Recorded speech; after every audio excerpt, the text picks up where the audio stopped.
属性疯发操作，还看头号吃鸡玩家。Hello， 各位观众老爷们，大家好呀！我是头号吃鸡玩家，欢迎收看吃鸡小技巧系列节目《吃鸡之锅》第59期。今天要给大家分享的是元宵模式出生岛飞到 K 城哦。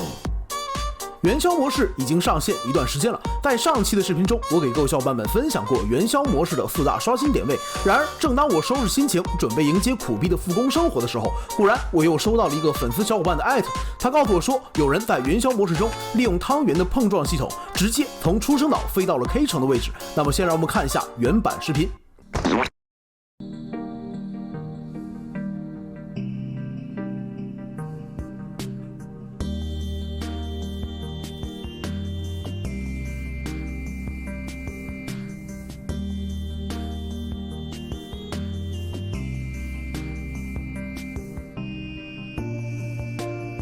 你他娘的还真是个天才！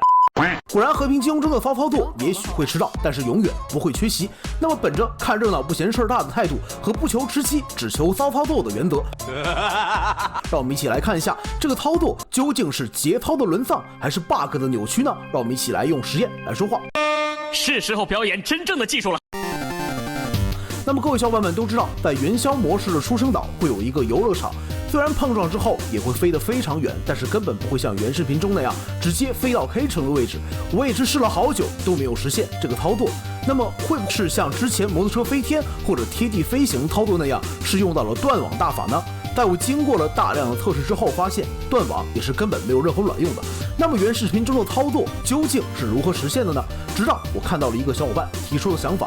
他说，其实只要多个人同时向你撞过来，就有很高的几率来实现这个操作了。那么为了验证这个想法，我也是叫上了我的3个好基友，开了一局4排。但是理想和现实差距简直太大了，因为有很多人一直在用拳头将我的汤圆打碎。我也是开了很多局，发现全部都是捣乱的，根本没有办法去实现这个操作。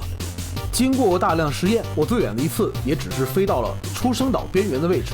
但是能够很明显的看到，在我起飞的那一刻，就像是瞬移一样，出现了一个和原视频中一模一样的动作。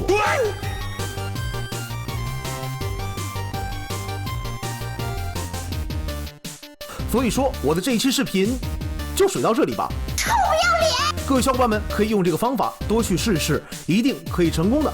好了，咱们这一期就到这里，喜欢的小伙伴不要忘了留下点赞和订阅，咱们下期再见。